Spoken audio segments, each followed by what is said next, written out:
Now what we need to do is we need this button to come on the bottom.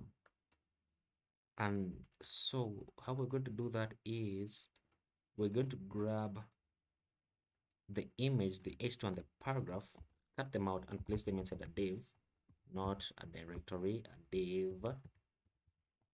And then we're going to go inside the section and display it as a flexbox, so that when you say justify between, it's going to check the first element, which is going to be the div, and then the second element, which is going to be the button, and then it's going to place them end to end. So let's go ahead and do that. We can do it here. So let's say flex, which is going to make it break, and then change it to flex column, which is going to take it back to normal. And then we're going to say justify between, which is going to bring the button on the bottom. And what? That did not work as I expected. Flex column. Oh, you know what? It needs to have a height of screen, which is going to bring it here. There we go. There we go. So height of screen is 100 viewport heights, meaning it's going to take up 100 viewport heights depending on the width that you currently have.